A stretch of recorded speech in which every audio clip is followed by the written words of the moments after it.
এই রাতে, যেটাকে আমরা সবে বরাত বলি, এই রাতের নামাজের নিয়ম কি?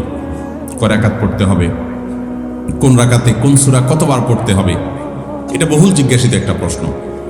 এবং এ ব্যাপারে আমরা অনেকে জানি যে শবে বরাতের নামাজে এত রাকাত পড়তে হবে, সেখানে সূরা কুল হুয়াল্লাহু ইখলাস এতবার পড়তে হবে, ইত্যাদি ইত্যাদি। শবে বরাতের কোনো আমল আছে কিনা, শবে বরাতের রোজা ও নামাজের নিয়ম কি, সবচেয়ে বহুল জিজ্ঞাসিত প্রশ্ন এখনকার। শবে বরাত আসছে, যেটাকে আসলে হাদিসের ভাষ্যে বলা হয়েছে মধ্য শাবানের রাত, শবে বরাত না, এটার হাদিসের ভাষ্যের নাম কি? মধ্য শাবানের রাত। এই মধ্য শাবানের রাত বা মধ্য শাবানের রজনী লাইলাতুল কদর ছাড়া অন্য যে সমস্ত রাতের ফজিলত আছে, এর মধ্যে 10টা রাতের কথা আল্লাহ তাআলা শপথ করেছেন, ওয়াল ফাজরি ওয়া লায়ালিন আশর। সে 10টা রাত হলো জিলহজের প্রথম দশক। খবরও নেই আমাদের দেশে মানুষের, যে রাতগুলো শপথ আল্লাহ কোরআনে বলছেন, কত ফজিলতপূর্ণ, কিন্তু জিলহজের প্রথম দশকের রাতের কোনো বিশেষ ফজিলতের কথা আমরা কয়জনে জানি? যাই হোক, মধ্য শাবান রজনীর কথা আমরা বেশি জানি শুধু না, সবচেয়ে বেশি আমরা এ রাতে ইবাদতের চেষ্টা করি।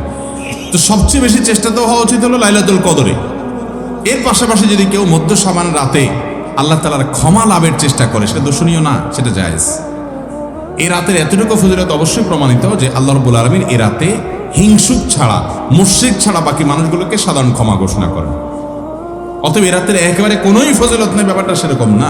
বিভিন্ন হাদিসের আলোকে এইটুকু অন্তত সাব্যস্ত হয় যে আল্লাহ তাআলা হিংসুক এবং আপনার মুশরিক ছাড়া, মানুষের পিছিয়ে লাগে শত্রুতা, এই মানুষ ছাড়া বাকি মানুষ থেকে মাফ করে। তাহলে মধ্য শাবানের রাত বা যেটাকে শবে বরাত বলছি আমরা, এই রাতের মূল আমলই হলো, এটাকে কেন্দ্র করে মূল আমলই হলো নিজেকে শিরক এবং হিংসা থেকে পরিচ্ছন্ন করা, সাধারণ ক্ষমার উপযুক্ত করা। এটা হলো মূল আমল, বাস।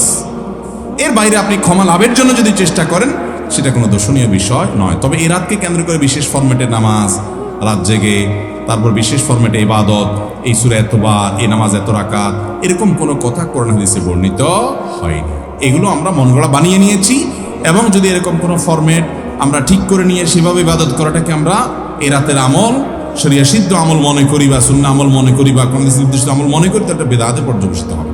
অতএব বাড়াবাড়ি এবং ছাড়াছাড়ি এই দুইটি আমাদেরকে পরিহার করতে হবে। যতটুকু আছে ততটুকু আমরা আমল করব এবং এসে আমল অনুযায়ী আমরা চলার চেষ্টা করব। শবে বরাতে সবচেয়ে বেশি মানুষ মসজিদে কেন ভিড় জমায় বলেন তো? শবে কদর বেশি ফজিলতপূর্ণ না এই রাত? শবে কদর কোনো তুলনা আছে শবে কদরের সাথে কোনোটা? কিন্তু শবে কদরে কি এত মানুষ ইবাদত বন্দেগী করার চেষ্টা করে শবে বরাতে যত করে? কারণ কি? মিষ্টির জন্য বলে, খারাপ বলেন নাই। আমি ছোট থাকতে যখন মাদ্রাসায় পড়ি, লজিংয়ে ছিলাম এক বাড়িতে, আমার মনে আছে এক মসজিদে সারা রাত শবে বরাতে এরকম দোয়া দরুদ হয়েছে। এবার শেষে মিষ্টি বিতরণ হচ্ছে, জিলাপি দিতে আর কি, তখন তো জিলাপি দেওয়া হচ্ছে। তো এক আল্লাহর বান্দা তার যে জিলাপি দিচ্ছে, সবাই দুটো দুটো করে দিচ্ছে, ভুলে তার একটা পড়ছে। পরে সে জিলাপিটা নিয়ে এসে বাইরে ওই মুয়াজ্জিন বেচারার 14 গোষ্ঠী গালিগালাজ করতে করতে বলতেছে যে সারা রাত বেটা সবচেয়ে বেশি কাঁদলাম আমি, আর দিছে আমার একটা। আল্লাহর কাছে এই নসিব চাই এই একটা জিলাপি নিয়ে পাইলাম। সে কাঁদতে কাঁদতে মুয়াজ্জিনকে গালিগালাজ করতে করতে যাচ্ছে। আমার ছোটবেলার ঘটনা। যাই হোক, তো মিষ্টির জন্য যায় না, এটা পুরোপুরি সঠিক না। এত অভাব পড়ে না যে সারা রাত মানুষ মসজিদে পড়ে থাকবে একটু মিষ্টি প্যাকেটের জন্য, আমার মনে হয় না। আমার যেটা মনে হয়, সবচেয়ে বেশি মানুষ এ রাতে ইবাদতবন্দির চেষ্টা করে, কারণ মানুষ মনে করে এ রাতে ভাগ্য নির্ধারণ হয়। অতএব এক রাতে ইবাদতবন্দি করে যদি সারা বছরেরটা ফাইনাল করে ফেলতে পারি, মন্দ কি? এই হলো মূল কাহিনী। আল্লাহ তাআলা আমাদেরকে বিশুদ্ধ পদ্ধতিতে ইবাদতবন্দি করার তৌফিক দান করুন।